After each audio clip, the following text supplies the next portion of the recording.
ಆತ್ಮೀಯ ವಿದ್ಯಾರ್ಥಿಗಳೇ, welcome to learn easy YouTube channel. Like, share and subscribe.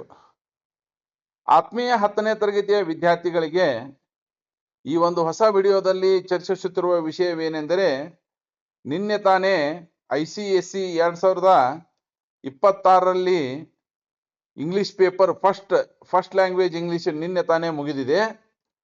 ಆ ಒಂದು ಕ್ವಶನ್ ಪೇಪರ್ ಅನ್ನ ಬಿಡಿಸೋದ್ರ ಮುಖಾಂತರ ನಿಮಗೂ ಕೂಡ ಅಂದ್ರೆ CBSE ಅವರಿಗೂ ಇನ್ನೂ ಪೇಪರ್ ಆಗಿಲ್ಲ ಮತ್ತು ಸೆಕೆಂಡ್ ಲ್ಯಾಂಗ್ವೇಜ್ ಇಂಗ್ಲಿಷ್ನವರಿಗೂ ಮಾರ್ಚ್ 18ರಿಂದ ಪೇಪರ್ಗಳು ಪ್ರಾರಂಭ ಆಗ್ತಾ ಇರೋದ್ರಿಂದ ಈ ಒಂದು ಪ್ರಶ್ನೆ ಪತ್ರಿಕೆ ಬಿಡಿಸಿದ್ದು ನಿಮಗೂ ಏನಾದರೂ ಉಪಯೋಗ ಆಗ್ಬೋದು ಅನ್ನುವಂಥ ಒಂದು ಸಣ್ಣ ಪ್ರಯತ್ನ ನಮ್ಮ ಲರ್ನ್ ಈಜಿ ಯೂಟ್ಯೂಬ್ ಚಾನಲ್ನಿಂದ. ಹಾಗಾದರೆ ಮೊದಲನೇದಾಗಿ ಇನ್ಸ್ಟ್ರಕ್ಷನ್ಗಳನ್ನು ನೀವೆಲ್ಲ ಓದ್ಕೊಂಡ ಮೇಲೆ ಈಗ ನಾನು ಮೊದಲನೇ ಪ್ರಶ್ನೆಗೆ ಹೋಗ್ತಾ ಇದ್ದೀನಿ. ಇಲ್ಲಿ 5 ಕಂಪೋಸಿಷನ್ಗಳು ಇರ್ತಾವೆ. ಇಲ್ಲಿ ನಾ ತೋರ್ಸಕೊಂತೀನಿ ನೋಡ್ರಿ, ರೋಮನ್ ಅಂಕಿ 1, 2, 3, 4, 5 ಪಿಕ್ಚರ್ ಡಿಸ್ಕ್ರಿಪ್ಷನ್ ಸೇರಿದಂತೆ ಒಟ್ಟು 5 ಕಂಪೋಸಿಷನ್ಗಳು ಇರ್ತಾವೆ. ಅದ್ರೊಳಗೆ ಯಾವುದಾದ್ರೂ ಒಂದು ಕಂಪೋಸಿಷನ್ ಅನ್ನ ನೀವು ವಿವರಣೆ ಮಾಡಿ ಬರಿಬೇಕಾಗತ್ತ. ಇದಕ್ಕೆ 20 ಅಂಕಗಳು ಇರ್ತಾವೆ. ನೆಕ್ಸ್ಟ್ ನಾವು ಪ್ರಶ್ನೆ ಸಂಖ್ಯೆ 2ಕ್ಕೆ ಹೋಗೋದಾದ್ರೆ ಅಲ್ಲಿ ಯಾವುದಾದ್ರೂ ಒಂದನ್ನ ಬರಿಬೇಕಾಗಿರ್ತೈತಿ. ಇದಕ್ಕೆ ನೋಡ್ರಿ, ಟೈಮ್ ಒಂದು ಮ್ಯಾನೇಜ್ಮೆಂಟ್ ಅಂತ ಹೇಳ್ತಿದ್ದೆ ನಾನು. ಆ ಟೈಮ್ ಮ್ಯಾನೇಜ್ಮೆಂಟ್ ಕೂಡ ಕೊಟ್ಟಾರ. ಈ ಪ್ರಶ್ನೆಯನ್ನು ಬಿಡಿಸ್ಲಿಕ್ಕೆ ನೀವು ಕೇವಲ 20 ನಿಮಿಷಗಳ ಕಾಲಾವಕಾಶವನ್ನು ಮಾತ್ರ ತೆಗೆದುಕೊಳ್ಬೇಕು ಅನ್ನುವಂಥ ಇನ್ಸ್ಟ್ರಕ್ಷನ್ ಕೂಡ ಅಲ್ಲೇ ಕೊಟ್ಬಿಟ್ಟಾರ. ಇದಕ್ಕೆ 10 ಅಂಕಗಳದಾವು. ಹಾಗಾದ್ರೆ ಏನೈತಪ್ಪ 2ನೇ ಪ್ರಶ್ನೆ ಅಂದ್ರ, ಮೊದಲ ಅದ್ರೊಳಗೆ 2 ಆಪ್ಷನ್ ಅದಾವು. ಒಂದು ಪರ್ಸನಲ್ ಲೆಟರ್ ಐತಿ, ಒಂದು ಅಫಿಷಿಯಲ್ ಲೆಟರ್ ಐತಿ. ಏನೈತಿ ಪರ್ಸನಲ್ ಲೆಟರ್ ಅಂದ್ರ, your examination are drawing near, you would like to form a study group. ಪರೀಕ್ಷೆಗಳು ಸಮೀಪ ಬರ್ತಾ ಇರೋದ್ರಿಂದ ಸಮಾನ ಆಸಕ್ತಿ ಇರುವಂತ ಎಲ್ಲಾ ಗೆಳೆಯರು ಸೇರಿ ಒಂದು ಗ್ರೂಪ್ ಮಾಡ್ಕೊಳಕ್ ಕುಂತೀರಿ. ಅದ್ರ ಸಂಬಂಧಪಟ್ಟಂಗೆ ನಿಮ್ಮ ಕ್ಲಾಸ್ಮೇಟ್ಸ್ಗೆ ಒಂದು ಅವರನ್ನ inviting him or her to join it. ಆ ಗ್ರೂಪ್ ಅನ್ನ ಸೇರ್ಕೊಳ್ಳಿಕ್ಕೆ ನಿಮ್ಮ ಗೆಳೆಯ ಅಥವಾ ಗೆಳತಿಯರಿಗೆ ನೀವ್ ಏನ್ ಮಾಡ್ಬೇಕಾಗೈತಿ ಅಂತಂದ್ರೆ ಒಂದು ನೋಟಿಸ್ ಲೆಟರ್ ಬರಿಬೇಕಾಗೈತಿ. ಏನ್ ಆ ಲೆಟರ್ನೊಳಗೆ ಏನ್ ಇರ್ಬೇಕಂದ್ರ, give details of how you plan to revise and explain why it would be helpful. ಇದನ್ನ ಮಾಡೋದ್ರಿಂದ ಯಾವ ರೀತಿ ಹೆಲ್ಪ್ ಆಗುತ್ತೆ ಅನ್ನೋದನ್ನ ವಿವರಿಸಿ ನಿಮ್ಮ ಸ್ನೇಹಿತರಿಗೆ, ಅದು ಗೆಳತಿಯರಿಗೆ ಒಂದು ಪತ್ರ. ಅಥವಾ ಅಫಿಷಿಯಲ್ ಲೆಟರ್ ಬರೆಯೋದಾದ್ರೆ, ನಿಮ್ಮ ಏರಿಯಾದೊಳಗ ಡ್ರೈನೇಜ್ ಸಿಸ್ಟಮ್ ಅಂದ್ರೆ ಅದು ರಿಪೇರಿ ಬಂದ್ಬಿಟ್ಟೈತಿ, ಗಟರ್ ನೀರೆಲ್ಲ ಹೊರಗೆ ಹರಿಲಿಕ್ಕೆ ಹತ್ತೈತಿ. ಅದಕ್ಕೆ ನೀವು ಮುನ್ಸಿಪಲ್ ಕಮಿಷನರ್ಗ ಅದರಿಂದ ನಿಮ್ಮ ಏನ್ ಸಮಸ್ಯೆ ಐತಿ, ಅದರಿಂದ ಏನ್ ತೊಂದರೆಗಳು ಹಾಕುಂತಾವು, problems cause to due this, ಅದ್ರ ಬಗ್ಗೆ ಏನು ಪರಿಹಾರವನ್ನ ಏನ್ ಮಾಡ್ಬೇಕು ಅನ್ನೋದು, ಇಂಪ್ರೂವ್ ದ ಸಿಚುವೇಶನ್, ಆ ಸಿಚುವೇಶನ್ ಅನ್ನು ಯಾವ ರೀತಿ ಇಂಪ್ರೂವ್ ಮಾಡ್ಬೇಕು ಅನ್ನೋದ್ರ ಬಗ್ಗೆ ಒಂದು ಇಲ್ಲೇ ಮುನ್ಸಿಪಲ್ ಕಮಿಷನರ್ಗೆ ಪತ್ರ. ಒಂದು ಅಫಿಷಿಯಲ್ ಐತಿ, ಒಂದು ಪರ್ಸನಲ್ ಐತಿ, ಯಾವ್ದಾರ ಒಂದನ್ನ ನೀವು ಬರಿಬೇಕು. ಇದಕ್ಕೆ 10 ಅಂಕಗಳು ಇರ್ತಾವ. ಇನ್ನು 3ನೇ ಪ್ರಶ್ನೆಗೆ ಹೋಗೋದಾದ್ರೆ, ಅದು ಅಲ್ಲಿ 3ನೇ ಪ್ರಶ್ನೆ ಕಂಪಲ್ಸರಿ ಆಗೈತಿ. ಅಲ್ಲಿ ರೋಮನ್ ಅಂಕಿ 1, ರೋಮನ್ ಅಂಕಿ 2 ಎರಡಕ್ಕೂ 5 ಅಂಕಗಳದಾವು. ಎರಡನ್ನು ಕಂಪಲ್ಸರಿ ಬರಿಬೇಕು. ಅಂದ್ರ 1ನೇದ್ ಏನೈತಿ ಅಂತಂದ್ರ ಒಂದು ನೋಟಿಸ್ ಐತಿ. ಅದ ಎದ್ರ ಸಂಬಂಧಪಟ್ಟಂಗ notice, your school is organising an inter house non flame cooking competition. ಅಗ್ನಿ ರಹಿತ ಅಡಿಗೆ ಅಂತ ನಾವು ಕರಿತೀವಲ್ಲ, ಒಲಿ ಹಚ್ಚಲಾರ್ದ ಅಡಿಗೆ ಮಾಡೋದು, ಅಂತ ಒಂದು ಕಾಂಪಿಟೇಷನ್ ನಿಮ್ಮ ಸ್ಕೂಲ್ನಾಗ ಕಂಡಕ್ಟ್ ಮಾಡಕ್ ಕುಂತಾರ. ಯಾರ್ಯಾರು ಭಾಗವಹಿಸ್ಬೇಕಂತೀರಿ ಅವ್ರಿಗೆಲ್ಲ ಒಂದು ನೋಟಿಸ್ ಕೊಡ್ಬೇಕಾಗಿದೆ. Notice informing the students about the event. ಇನ್ನೊಂದು ಕಂಪಲ್ಸರಿ ಏನಪ್ಪಾ ಅಂತಂದ್ರೆ ಮೇಲ್ ಕಳ್ಸೋದು. Write an email to a famous chef inviting him to judge the event. ಇದು 2 ಕಂಪಲ್ಸರಿ ಬಿಡಿಸ್ಬೇಕು ನೀವು. ಅದೇ ರೀತಿ ಕ್ವಶನ್ ನಂಬರ್ 4ಗೆ ಹೋಗೋದಾದ್ರೆ, ಅಲ್ಲೇ ಒಂದು ಪ್ಯಾಸೇಜ್ ಐತಿ. ಆ ಪ್ಯಾಸೇಜ್ ಅನ್ನ ನೀವು ಓದ್ಕೋಬೇಕು. ಓದ್ಕೊಂಡು ಆ ಪ್ಯಾಸೇಜಿನ ಕೆಳಗಿರುವಂತ ಪ್ರಶ್ನೆಗಳಿಗೆ ನೀವು ಉತ್ತರವನ್ನ ಬರಿಬೇಕು. ನಾನು ನಿಧಾನವಾಗಿ ತೋರಿಸ್ತಾ ಇದ್ದೀನಿ ನೋಡ್ರಿ ಆ ಪ್ಯಾಸೇಜ್ ಅನ್ನ ನೀವು ಅಲ್ಲೇ ಓದ್ಕೋಬೇಕಾಗತ್ತ. ಓದ್ಕೊಂಡು ಅಂತಿಮವಾಗಿ ಅಲ್ಲಿ ಪ್ರಶ್ನೆಗಳಿರ್ತಾವ, ಆ ಪ್ರಶ್ನೆಗಳನ್ನ ನೀವು ಒಂದೊಂದಾಗಿ ಬಿಡಿಸ್ಬೇಕು. ಇಲ್ಲಿ ನಾನು ಇಲ್ಲಿ ಬಿಡಿಸ್ತಾ ಇದ್ದೀನಿ ನೋಡ್ರಿ. ಮೊದಲನೇ ಪ್ರಶ್ನೆ ಏನೈತೆ ಅಂದ್ರೆ, for each word given below choose the correct meaning from the option provided. ಈ ಪ್ಯಾಸೇಜ್ ಅನ್ನ ನೀವು ಓದ್ಕೋರಿ. ಆ ಪ್ಯಾಸೇಜ್ನಾಗ ಡಿಲಾಪಿಡೇಟೆಡ್ ಅಂತ ಒಂದು ಶಬ್ದ ಬಂದತಿ. ಆ ಡಿಲಾಪಿಡೇಟೆಡ್ ಅನ್ನೋ ಶಬ್ದದ ಅರ್ಥ ಏನು ಅಂತ ಕೇಳ್ತಾನೆ. ಅದಕ್ಕ ಇಲ್ಲಿ ಡಿಲಾಪಿಡೇಟೆಡ್ ಅನ್ನುವಂಥ ಶಬ್ದದ ಅರ್ಥ ಅಂದ್ರೆ ಪ್ಯಾರಾಗ್ರಾಫ್ನೊಳಗೆ ಲೈನ್ ನಂಬರ್ 6ನ್ಯಾಗ ಬಂದತ್ತಲ್ಲ, ಆ ಡಿಲಾಪಿಡೇಟೆಡ್ ಅನ್ನೋದ್ರ ಶಬ್ದದ ಅರ್ಥ ಏನು ಅಂತ ಕೇಳ್ಯಾರ. ಅದಕ್ಕೆ ಸರಿಯಾದ ಉತ್ತರ ಆಪ್ಷನ್ ಡಿ, ಓಲ್ಡ್ ಅಂಡ್ ರ್ಯಾಗ್ಡ್.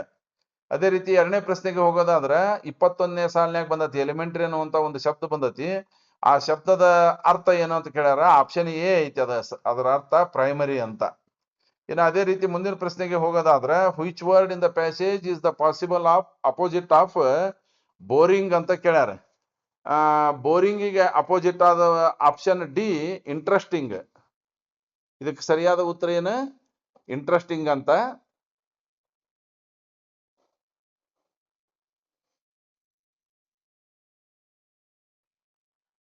ಅದೇ ರೀತಿ ಮುಂದಿನ ಪ್ರಶ್ನೆಗೆ ಹೋಗೋದಾದ್ರೆ answer the following questions briefly in your own words. ನಿಮ್ಮದೇ ಆದ ಸ್ವಂತ ವಾಕ್ಯದಲ್ಲಿ ಉತ್ತರಿಸಿರಿ ಅಂತ ಹೇಳಿ ಹೇಳ್ಯಾರ. ಇಲ್ಲಿ ಕೆಲವು ಪ್ರಶ್ನೆಗಳದಾವ ನೋಡ್ರಿ. How was the teacher dressed ಅಂತ ಐತಿ. ಇದಕ್ಕೆ ಆನ್ಸರ್ ಈ ಪ್ಯಾರಾಗ್ರಾಫ್ ಅನ್ನು ನೀವು ಸರಿಯಾಗಿ ಓದ್ಕೊಂಡ್ರೆ 5 ಪ್ರಶ್ನೆಗಳಿಗೆ ಉತ್ತರಿಸಬಹುದು. ಆದ್ರೆ ನೆಕ್ಸ್ಟ್ 50 ಶಬ್ದಗಳಲ್ಲಿ ಬರೆಯಿರಿ ಅಂತ ಐತಲ್ಲ, ಅದನ್ನ ಒಂದು ಬಾಕ್ಸ್ ಹಾಕಿ ನೀವು ಬರಿಬೇಕಾಗತ್ತೆ. ಅದೇ ರೀತಿ ಈಗ ಪ್ರಶ್ನೆ ಸಂಖ್ಯೆ ಕ್ವಶನ್ ನಂಬರ್ 5ಗೆ ಹೋಗೋದಾದ್ರೆ fill each of the number blanks. ಇಲ್ಲಿ ನೋಡ್ರಿ, ಒಂದು ಎಕ್ಸಾಂಪಲ್ ಕೊಟ್ಟಾರ. The road northwards through Tangyanikia was narrow and often deeply rutted and one side dash into bracket C ಅಂತ ಕೊಟ್ಟಾರ. ಇದು ಪಾಸ್ಟ್ ಟೆನ್ಸ್ ಮಾಡ್ಬೇಕು. ಸಿ ದ ಪಾಸ್ಟ್ ಫಾರ್ಮ್ ಏನು? ಸಾ. Very large brown cobra ಅಂತ ಐತಲ್ಲ, ಅದ್ರ ಸೀದಾ ಪಾಸ್ಟ್ ಫಾರ್ಮ್ ಅನ್ನ ಅಲ್ಲಿ ತುಂಬಬೇಕಾಗತ್ತ. ಹಂಗ ನೀವು ಇಲ್ಲೇ ಸರಿಯಾದ ಉತ್ತರವನ್ನ ತುಂಬ್ಕೊಂತ ಹೋಗ್ಬೇಕು. ಇಲ್ಲಿ ನೋಡ್ರಿ, ಇಟ್ ಅಂತ ಒಂದೇದ್ದು ನಾನು ಬಿಡಿಸಾಕ್ ಕುಂತೀನಿ ನೋಡ್ರಿ. It dash into bracket glide ಅಂತ ಕೊಟ್ಟಾರ. ಎಲ್ಲಾನು ನೀವು ಪಾಸ್ಟ್ ಕಂಟಿನ್ಯೂ ಮಾಡ್ಬೇಕಿಲ್ಲಿ. ವಾಸ್ ಗ್ಲೈಡಿಂಗ್ ಆಗುತ್ತದ. Was gliding slowly over the ruts in the road ahead of me. It was 7 or 8 feet long and second one ನೋಡ್ರಿ, ಅಲ್ಲಿ ಹೋಲ್ಡ್ ಪಾಸ್ಟ್ ಫಾರ್ಮ್ ಹೆಲ್ಡ್ ಅಂತ ಮಾಡ್ಬೇಕು. And its flat spoon shaped head 6 inches up in the air I dash stop ಅಂತ ಐತಿ. ಅದು ಕೂಡ past tense. Stop past form stopped. The car smartly so as not dash. ಮತ್ತಲ್ಲಿ fourth ಬಂತ ನೋಡ್ರಿ, run ran run. ಹಿಂಗಾಗಿ V3 form ಕೂಡ run. And to be truthful I was so dash. ಮತ್ತ ಫಿಫ್ತ್ ಐತಿ ನೋಡ್ರಿ, ಇಂಟು ಬ್ರಾಕೆಟ್ ಫ್ರೈಟನ್ ಐತಿ. Frighten ಅದು past form frightened. Next 6th one ಐತಿ ನೋಡ್ರಿ, ಐ ಡ್ಯಾಶ್ ಗೋ ಅಂತ ಐತಿ. ಅದ್ರ go the past form went. Next quickly into rivers and dash 7 keep the past form ತುಂಬಕ್ಕೆ kept. And backing away the fearsome thing dash into the undergrowth ಅಂತ ಐತಿ. Past perfect tense ಮಾಡ್ಬೇಕು ಇದನ್ನ. Past perfect tense helping verb ಯಾವಾಗಲೂ had ಇರ್ತೈತಿ. Had ಮುಂದೆ V3 form ಬರ್ತೈತಿ ಯಾವಾಗಲೂ. ಹೀಗಾಗಿ ಹ್ಯಾಡ್ ಡಿಸಪಿಯರ್ಡ್ ಆಗುತ್ತೆ. ಇನ್ನು ಹಾಗೇನೆ ಮುಂದಿನ ಪ್ರಶ್ನೆಗೆ ಹೋಗೋದಾದ್ರ fill in the blanks appropriate words ಅಂತ ಕೇಳ್ಯಾನ. He acted according dash my instruction according to ಅಂತ ತುಂಬಬೇಕು. ಅದೇ ರೀತಿ they scared up the wall dash means of a rope ಅಂತ ಕೇಳ್ಯಾರ. ಇಂದ ಅನ್ನುವಂತ ಅರ್ಥ ಹಗ್ಗದಿಂದ, ಇಂದ ಬೈ ಅಂತ ತುಂಬಕ್. ಜೀನಾ ಹ್ಯಾಸ್ ಅ ಪ್ಯಾಷನ್. ನಿಮ್ಗೆಲ್ಲರಿಗೂ ಈ ಪ್ರಿಪೋಸಿಷನ್, ಕಂಜಂಕ್ಷನ್, ಲಿಂಕರ್ಸ್ ತುಂಬಕ್ ಇದು ಬಹಳ ಹೆಲ್ಪ್ ಆಗುತ್ತೆ. Jeena has a passion dash music ಅಂತ ಐತಿ. ಇಲ್ಲೇ ಫಾರ್ ಮ್ಯೂಸಿಕ್ ಅಂತ ತುಂಬಕ್, ಸಲುವಾಗಿ ಅನ್ನುವಂತ ಅರ್ಥ. Father patted Jai dash is back for is good result. Good result ಬಂದಾಗ ತಂದೆಯವರು ಬೆನ್ನು ತಟ್ಟಿದ್ರು. ಹೌದಾ? ಅಲ್ಲಿ ಏನ್ ತುಂಬಕ್ಪ ಅಂತಂದ್ರ ಆನ್ ಹೀಸ್ ಬ್ಯಾಕ್, ಆನ್ ಅಂತ ತುಂಬಕ್. ಅದೇ ರೀತಿ 5ನೇ ಪ್ರಶ್ನೆಗೆ ಹೋಗೋದಾದ್ರ I have not seen Sonia dash last May. ನಾನು ನಿಮಗೆ ಹೇಳಿದ್ದೆ ಸಿನ್ಸು ಮತ್ತು ಫಾರ್ ಹಾಕೋದು ಎಲ್ಲಿ ಅಂತ. ಎಲ್ಲಿ ಎಕ್ಸಾಕ್ಟ್ನೆಸ್ ಇರುತ್ತಾ ಅಲ್ಲಿ ಸಿನ್ಸ್, ಎಲ್ಲಿ ಅಪ್ರಾಕ್ಸಿಮೇಟ್ಲಿ ಇರ್ತೈತಿ ಅಲ್ಲಿ ಫಾರ್. ಹಿಂಗಾಗಿ ಇಲ್ಲಿ ಮೇ ಅನ್ನೋದು ಎಕ್ಸಾಕ್ಟ್ ಐತಿ, ಅದಕ್ಕೆ ಇಲ್ಲಿ ಸಿನ್ಸ ಹಾಕ್ಬೇಕು. 6ನೇದ್ದು they worked dash the night to complete the project on time through THROUGH. ಹಗಲು ರಾತ್ರಿ ಅನ್ನದೇ ಥ್ರೂ ದ ನೈಟ್, ರಾತ್ರಿ ಎಲ್ಲ ಅನ್ನುವಂತ ಅರ್ಥ. ಅದೇ ರೀತಿ mister Sharma refuse to buy a new car because the cost was dash her means ಅಂತ ಕೇಳ್ಯಾರ. ಬಿಯಾಂಡ್ ಅಂದ್ರೆ ಅವಳದು ಏನು ಒಂದು ಎಸ್ಟಿಮೇಷನ್ ಇತ್ತು ಅದನ್ನ ದಾಟಿ ಹೋತ ಅನ್ನುವಂತ ಅರ್ಥ ಬಿಯಾಂಡ್. ಇನ್ನ Saif new nothing about the event since it had happened dash he was Born ಅಂತ ಬಿಫೋರ್, ಮುಂಚಿತವಾಗಿ. ಹೀಗೆ ಇವನ್ನೆಲ್ಲ ನೀವು ತುಂಬಬೇಕು. ಇನ್ನು ನೆಕ್ಸ್ಟ್ ಹೆಡ್ಡಿಂಗ್ ನೋಡ್ರಿ, ಭಾಳ ಹುಡುಗ ಕನ್ಫ್ಯೂಸ್ ಮಾಡ್ಕೊಂಡಾರ. ಹೆಡ್ಡಿಂಗ್ನಾಗ ಕೊಟ್ಟಾರ ಎರಡು ವಾಕ್ಯಗಳನ್ನು ಜೋಡಿಸಿರಿ. ಆದರೆ ಅಲ್ಲಿ ಏನನ್ನ ಬಳಸಬೇಡ್ರಿ ಅಂತ ಹೇಳ್ಯಾರ, ಆ್ಯಂಡ್ ಬಳಸಬೇಡ್ರಿ, ಬಟ್ ಬಳಸಬೇಡ್ರಿ, ಸೋ ಬಳಸಬೇಡ್ರಿ ಅಂತ ಹೇಳ್ಯಾರ. ಇದನ್ನ ಹೆಡ್ಡಿಂಗ್ ನೋಡ್ಲಾರ್ದನ ಬಹಳಷ್ಟು ಹುಡುಗರು ಆ್ಯಂಡ್ ಅನ್ನೋ ಶಬ್ದ ಹಾಕಿ ಈ ಪಿಕ್ಡ್ ಅಪ್ ದ ಬಂಡಲ್ ಅಂತ ಒಂದು ವಾಕ್ಯ ಐತಿ, ಈ ವಾಕ್ಡ್ ಅವೇ ಅಂತ ಒಂದು ವಾಕ್ಯ ಐತಿ. ನೀನು ಒಂದನೇದ್ರಾಗ ಏನೈತಿ ಆ್ಯಂಡ್ ಅಂತ ಐತಿ, ಹೆಡ್ಡಿಂಗ್ನಾಗ ಏನ್ ಹೇಳ್ಯಾರ ಆ್ಯಂಡ್ ಅನ್ನ ಬಳಸಬೇಡ್ರಿ ಅಂತ ಹೇಳ್ಯಾರ. ಅಂದ್ಮೇಲೆ ಒಂದನೇದ್ ಅಂಕರ ಅಲ್ಲ. ಎರಡನೇದ್ದು ಪ್ಯಾಕಿಂಗ್ ಐತಿ, ಅದು ಅಲ್ಲ. ಮೂರನೇದ್ದು ಈ ವಾಕ್ಡ್ ಅವೇ, ಅದು ಅಲ್ಲ. ಇಲ್ಲಿ ಏನ್ ಮಾಡ್ಬೇಕಪ್ಪ ಅಂದ್ರ ಇವಕ್ಕ ಜೀರಂಡ್ಸ್ ಆರ್ ವರ್ಬಲ್ ನೌನ್ಸ್ ಅಂತ ಕರೀತಾರ. ಹಿಂದ ನಮ್ಮ ಹಳೆ ಇಂಗ್ಲಿಷ್ನ್ಯಾಗ ಇದ್ರ ಮೇಲೆ 1 ಅಂಕದ ಪ್ರಶ್ನೆ ಇರ್ತಿತ್ತು, ಈಗ ಯಾಕೋ ತೆಗ್ದಾರ. ಮೊದ್ಲು ಸ್ಟೇಟ್ ಸಿಲೆಬಸ್ನಾಗೂ ಇದು ಇರ್ತಿತ್ತು. ಇಲ್ಲಿ ಮೊದಲನೇ ವಾಕ್ಯದ ವರ್ಬನ ಹುಡುಕ್ಬೇಕು. ಯಾವುದು? ಪಿಕ್ಡ್ ಅನ್ನೋ ವರ್ಬ್. ಆ ಪಿಕ್ಡ್ ಅನ್ನೋ ಶಬ್ದ ಎಲ್ಲಿಂದ ಬಂತು ಅಂತ ನೋಡ್ಬೇಕು. ಅದ್ರ ಮೂಲ ಪದ ಟು ಪಿಕ್ ಅಂತ ಇತ್ತು. ಅದಕ್ಕೆ ಏನ್ ಮಾಡ್ಬೇಕು? ING ಹಚ್ಬೇಕು. ಅವಾಗ ಅದು ಜೀರಂಡ್ ಆರ್ ವರ್ಬಲ್ ನೌನ್ ಆತು. ಅವಾಗ ಅದನ್ನ ಮುಂದೆ ಸೆಂಟೆನ್ಸ್ ಎಲ್ಲಿ ಫುಲ್ ಸ್ಟಾಪ್ ಇರ್ತೈತಿ ಅಲ್ಲಿ ಕಾಮ ಕೊಟ್ಬಿಡ್ಬೇಕು. ಅವಾಗ ಏನಾತ್ ನೋಡ್ರಿ, picking up the bundle. Subject form ಏನೈತಿ ಈಗ ಬಂತು, ಮೊದಲು ಬರಂಗೇ ಇಲ್ಲ. ಮೊದಲು ಏನ್ ಬಂದ್ಬಿಡುತ್ತೆ? ಜೀರಂಡ್ ಅಂದ್ರೆ ಏನು? It is also one type of nouns ಅಂತ ಕರೀತಾರೆ. Gerunds are one type of nouns ಅಂತ. ಹೀಗಾಗಿ picking up the bundle, he walked away ಅಂತ ಹೇಳಿ ಮಾಡ್ಬೇಕು. ಎಲ್ಲಾನು ಅದೇ ರೀತಿ ಇರ್ತೈತಿ ಇದು. ಇನ್ನು Ravi is not a technician, Ravi is not a musician. 2 ವಾಕ್ಯ ಐತಿ ಇಲ್ಲಿ. ರವಿಯು ಟೆಕ್ನಿಷಿಯನ್ನೂ ಅಲ್ಲ, ರವಿಯು ಸಂಗೀತಗಾರನು ಅಲ್ಲ ಅಂತ ಹೇಳಿ. ಅದಕ್ಕೆ ಇಲ್ಲಿ ಯಾವುದು ಸರಿಯಾದ ಉತ್ತರ? ಎರಡನೇದ್ದು ನೋಡ್ರಿ, ಬಿ, ನೈದರ್ ನಾರ್. ಅಂದ್ರ ಅದು ಅಲ್ಲ ಇದು ಅಲ್ಲ ಅನ್ನುವಂತ ಅರ್ಥ ಐತಿ. ಹೀಗಾಗಿ ಇಲ್ಲಿ ಏನ್ ಮಾಡ್ಬೇಕು? ನೈದರ್ ನಾರ್. Ravi is neither a technician ನಾರ್ ಅ ಮ್ಯೂಸಿಷಿಯನ್. ಇದು ಅಲ್ಲ ಅದು ಅಲ್ಲ ಅನ್ನುವಂತ ಅರ್ಥ. ಅದೇ ರೀತಿ ಮೂರನೇದು ಹೋಗೋದು, Tanya is extremely polite, we like her ಅಂತಂದು ಐತಿ. ಇದನ್ನ ನಾವ್ ಹೆಂಗ್ ಜೋಡಿಸ್ಬೇಕಪ್ಪ ಅಂತ ನೋಡೋದಾದ್ರ ಇದಕ್ ನೋಡ್ರಿ, option D, we like Tanya because is extremely polite. We like ಅನ್ನೋದನ್ನ ಫಸ್ಟ್ ತೊಗೊಂಡ್ಬಿಟ್ಟಿವಿ ನಾವು, ಹರ್ ಬದ್ಲಿ ತಾನಿಯಾ ಅಂತ ತೊಗೊಂಡ್ಬಿಟ್ಟಿವಿ. ಯಾಕಂದ್ರೆ ಸಿ ಈಸ್ ಎಕ್ಸ್ಟ್ರೀಮ್ಲಿ ಪೊಲೈಟ್ ಅಂತ ಹೇಳಿ ಅದನ್ನ ಮಾಡ್ಬೇಕು. ಅದೇ ರೀತಿ 4ನೇದು ನೋಡ್ರಿ, the construction started on time, ಒಂದು ವಾಕ್ಯ. It was delayed due to the bad weather, ಇದು 2ನೇ ವಾಕ್ಯ. ನಾವೇನ್ ಮಾಡ್ಬೇಕು? ಇದನ್ನ ಒಂದನೇ option A correct is, option A ಏನೈತಲ್ಲ ರೈಟ್ ಐತೆ ನೋಡ್ರಿ. Although the construction started on time, ಸರಿಯಾದ ಸಮಯಕ್ಕೆ ಕನ್ಸ್ಟ್ರಕ್ಷನ್ ಪ್ರಾರಂಭವಾಗಿದ್ರು ಕೂಡ ಅದು ಯಾಕೆ ಮುಕ್ತಾಯ ಡಿಲೇ ಆತಂದ್ರ ಬ್ಯಾಡ್ ವೆದರ್ ನಿಂದ ಡಿಲೇ ಆತನ್ನುವಂತ ಅರ್ಥ. ಹೀಗಾಗಿ option A is a right answer. ಅದೇ ರೀತಿ ಮುಂದಿನ ಪ್ರಶ್ನೆಗೆ ಹೋಗೋಣ. Choose the correct option and rewrite the sentence according to the instruction given after each ಅಂತ ಹೇಳ್ಯಾರ. Samudragupta was one of the greatest of the Indian kings ಅಂತ ಕೇಳ್ಯಾರ. One of the greatest of the Indian kings ಅಂತ ಹೇಳಿ ಇಲ್ಲಿ C ಐತಿ ನೋಡ್ರಿ. ಇದು ವೆರಿ ಫ್ಯೂ ಇಂಡಿಯನ್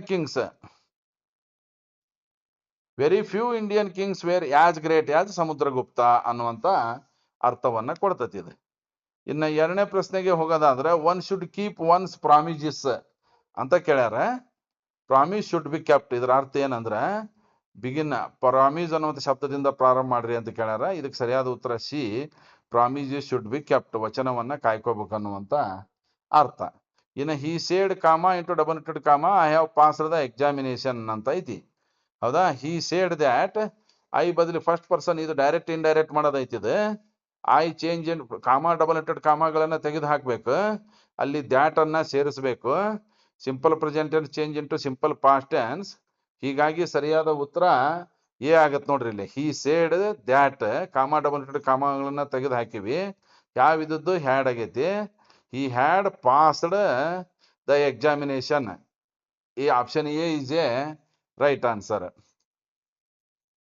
ನೆಕ್ಸ್ಟ್ 4ನೇದಕ್ಕೆ ಹೋಗೋದಾದ್ರ, he finished his exercise and put his books away. ನೀವು ಆರಂಭವನ್ನು ಹೆಂಗ್ ಮಾಡ್ಬೇಕಂತ ಹೇಳ್ತಾನವ, ಹ್ಯಾವಿಂಗ್ ಅನ್ನುವಂತ ಶಬ್ದದಿಂದ ಪ್ರಾರಂಭ ಮಾಡ್ರಿ ಅಂತ ಹೇಳ್ತಾನ. ಇಲ್ಲಿ ನೋಡ್ರಿ, ಹ್ಯಾವಿಂಗ್, ಎಲ್ಲಕ್ಕೂ ಹ್ಯಾವಿಂಗ್ ಅಂತ ಐತಿ. ಅದಕ್ಕ ಸರಿಯಾದ ಉತ್ತರ ಸಿ ಐತಿ.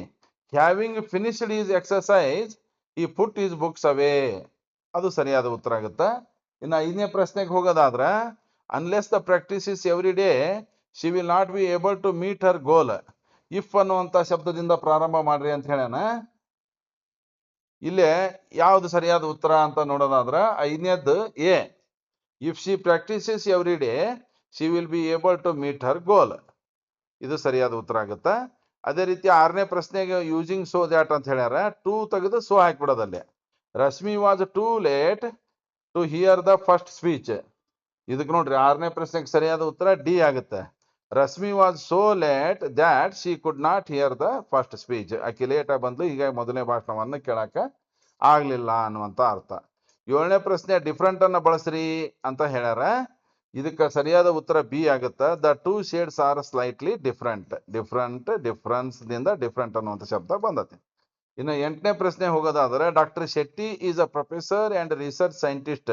ನಾಟ್ ಓನ್ಲಿ ಬಟ್ ಆಲ್ಸೋ ಬಳಸೋದಿದು. ಇದಕ್ಕೆ ಸರಿಯಾದ ಉತ್ತರ ಡಿ ಆಗುತ್ತೆ. Not only is doctor Shetty is a professor but also ಅವರು ಪ್ರೊಫೆಸರ್ ಅಷ್ಟೇ ಅಲ್ಲ, ಅವರೊಬ್ಬ ರಿಸರ್ಚ್ ಸೈಂಟಿಸ್ಟ್ ಕೂಡ ಅನ್ನುವಂಥ ಅರ್ಥ ಆಗುತ್ತೆ. ಹೀಗೆ ಈ ಎಲ್ಲ ಪ್ರಶ್ನೆ ಪತ್ರಿಕೆಯನ್ನ ನೀವು ಬಿಡಿಸಿರ್ಬೋದು ಅಂತ ಭಾವಿಸುತ್ತಾ, ಯಾರು ಬಿಡಿಸಿರ್ತೀರಿ ಮತ್ತೊಂದ್ಸಲ ಚೆಕ್ ಮಾಡ್ಕೊಡ್ರಿ. ಯಾರು ಮುಂದೆ ಇಂಗ್ಲಿಷ್ ಪ್ರಶ್ನೆ ಪತ್ರಿಕೆಯನ್ನು ಬಿಡಿಸೋರದ್ರಿ ಅವ್ರಿಗೆಲ್ಲ ಈ ವಿಡಿಯೋ ಹೆಲ್ಪ್ ಆಗುತ್ತಾ ಅಂತ ಹೇಳುತ್ತಾ, ಕೂಡಲೇ ನಮ್ಮ ಲರ್ನ್ ಈಜಿ ಯೂಟ್ಯೂಬ್ ಚಾನಲ್ ಅನ್ನ ಸಬ್ಸ್ಕ್ರೈಬ್ ಮಾಡ್ಕೊಡ್ರಿ ಅಂತ ತಿಳಿಸುತ್ತಾ, ಮತ್ತೆ ಮುಂದಿನ ಹೊಸ ವಿಡಿಯೋದಲ್ಲಿ ಭೇಟಿಯಾಗೋಣ ಅಂತ ಹೇಳುತ್ತಾ, ಥ್ಯಾಂಕ್ ಯು ವೆರಿ ಮಚ್.